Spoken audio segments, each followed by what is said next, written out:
Anderson, and she had a friend that was hospitalized and dead due to not dead. Oh, I'm making this more sense. I'm sensationalizing. Wow, very much. So, can you tell us about your friend that had the monster? He just drank a lot of Red Bull. He had cases and cases stacked by his desk, and that's all he drank all day long, every day, and it ate away his intestines. And then what happened to him?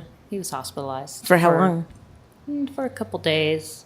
And he had to not drink it anymore. The withdrawals of that would probably be so... it's like anything, though. If you drink it all day, every day, and nothing else, it doesn't really kind of matter what it is. It's going to affect you. Even unless it's water. I mean, Yeah, then you stay hydrated. I've heard of carrot juice. A friend of mine worked at a liposuction, the section of the liposuction. Yeah, of Target, aisle number 8. Does it turn your eyes orange? No, but her fat globules that came out were like bright orange, like a carrot. Really? So she was drinking so much carrot juice that it had turned, I think the beta carotene had like seeped into her. Turning her orange. Exactly. So speaking of that, we're having some great drinks with Nena. Will you explain what you picked and why? Rye. And rye. It's bullet rye and ginger beer. Good choice. And it feels good to be back. I feel like Dee and I had 2 weeks where we had, we love you, Paul Cannon, but he chose like unsweetened iced tea with like organic lemons. And, I love that. It's very healthy. Nice. It was very healthy. And then we had another one too that was like herbal tea. So it feels like a good... Sparkling water was last week. Yeah, Chris, Cote. That's right. Yeah. So it feels... Now we have like I don't knock those things. I actually like to drink all those things too. But when I asked you if we were drinking leaded or unleaded beverages and you said leaded. Super leaded. Well, because we're trying to get the dirt. So, it kind of loosens the lips when you get I'd have to drink a lot more of these, I think, to get... I thought you started before we started. No, is your image so that, I feel like you're the kind of girl that... what you say here. In a good way, you're kind of like a whiskey and bourbon girl. Like, I think with your music and with your general, I would think you'd be a fun girl to drink whiskey with. Is that... So do you find a lot of pressure? Have we never drank whiskey before? Because if we haven't and you don't know that answer, then we have a problem. Not yet. Meryl's not hanging out at the shows. I know. I usually leave at 5 and go on Instagram and look at pictures of you. She looks at pictures of manatees when she goes home I know 5. she does. Of Nina's sister's pig. Cute little animals. Nina's sister has a pig, Missy Elliott, that I'm going to meet one day. A little teacup pig. Yeah. So you have Meryl's your obsessed niece with the critters. I am. I can't believe you have a pig as a niece. That's the coolest thing I've ever heard. She's pretty cute, I must admit. She likes to go shopping. And what does she shop for? Of course. She rides in the golf cart. Oh my goodness. Or a golf cart. Shopping cart. Golf cart. Through the lipo section. Well, I guess I did have too much to drink already. So do you drink at every show that you do? No, but when, years ago, I don't like hangovers. I do not like hangovers. And I developed a taste for bourbon early on playing in blues bands where all the guys drank Wild Turkey. And I kind of quickly decided I didn't really like Wild Turkey. So then I started looking for other kinds of bourbons and rye. And it's just always been what I drink.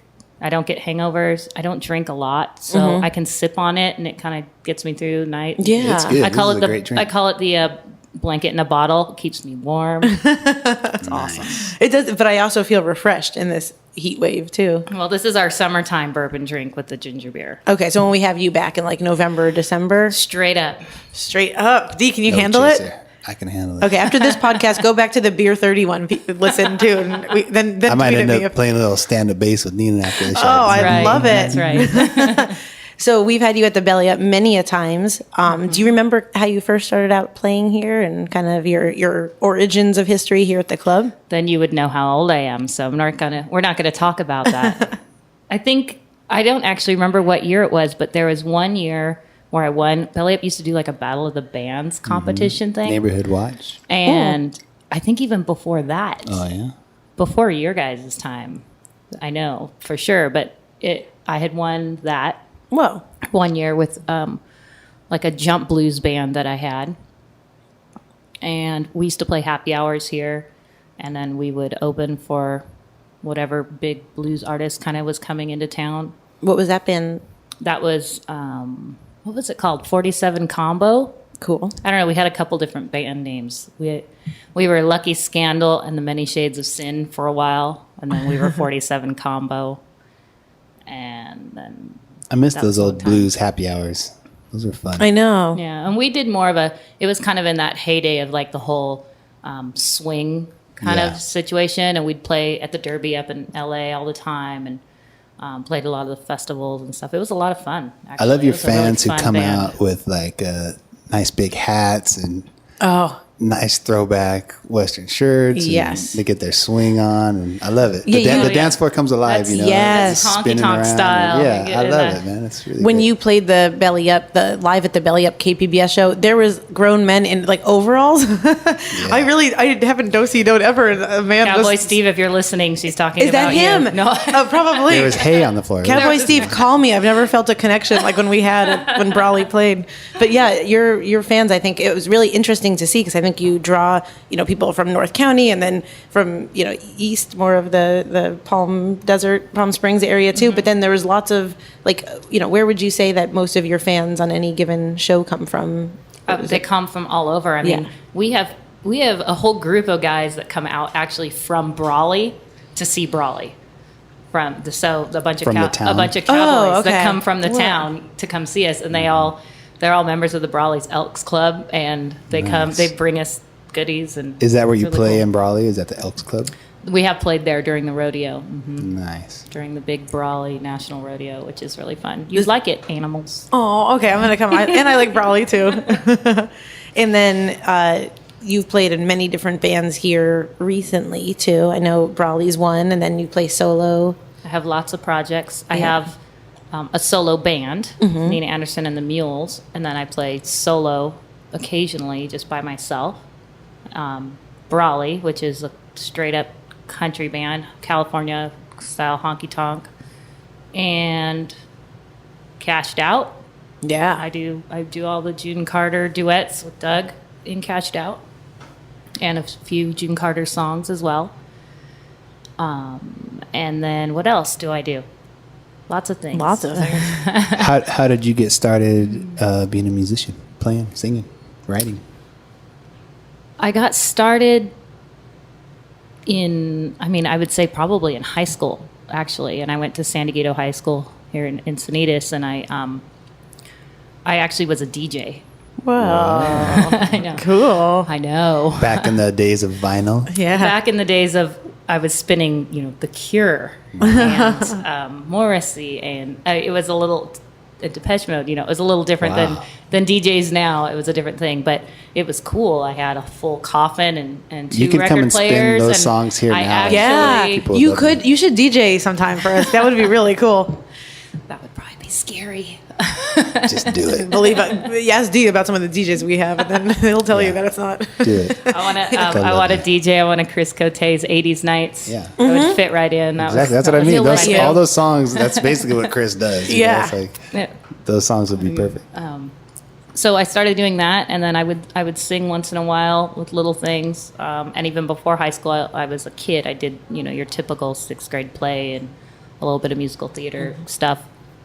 And it wasn't until I went to college, and I went to college in LA. I didn't go to school a whole lot. I hung out at the beach, and then I had a band that I played with in Hollywood. A bad girl. And yeah, but school was really easy for me, so Oh, a good I didn't girl. have to go, and I still was doing okay. And I was like, this is What school did you go to? more fun playing in a band. I went to UCLA, Oh my gosh. Cool. Very, very cool. so So UCLA brought the Americana out of you? Or how did that work? Your that whole college campus just Los Angeles. not really. No, I came back home from college, and I started. I actually had some local friends that started dragging me to open mic in Carlsbad, and it was a bunch of kids. It was Billy Watson Yeah, Billy. and Joey Jazuski, who played in the Paladins for a while. Nathan James, cool. Yeah, Taryn Donath. Like, it was this whole group of really young people.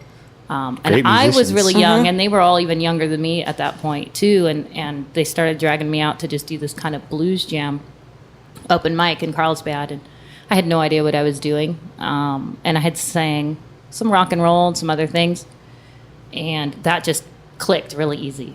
So the next thing you know, I have a blues band or a swing band, and I got really into those styles of music and writing a little bit, which is kind of Americana. in a very much heavily Americana to me is a blend of not, it's not just country, it's blues and it's jazz and it's American music, so all of that kind of went together, and I learned a lot doing that. The country and Americana stuff came later because I hated that music my dad would play on KVBS. I hated bluegrass. I hated Next Merle. thing you know, you're I on hated KVBS playing that exactly. style of I hated music. Merle Haggard. I hated Really? all of it. Oh, I hated it. Oh, that's so And, funny to think of you hating that. And my mom was into pop and folk, Joni Mitchell and the Beatles, and then later she got in when 91X was really early. She'd play 91X on the radio in the car and stuff. And so I was around music all the time, but like the country stuff in particular, I hated. And it was so crazy because it just started coming out. It wasn't even conscious, and then I started listening to things and being like, "This is really cool," whoa, you know. yeah. And it's really again, it was the same with the blues and the jazz kind of stuff for me. It was really natural. It just was a real natural evolution of my writing and what I was doing and what I listened to.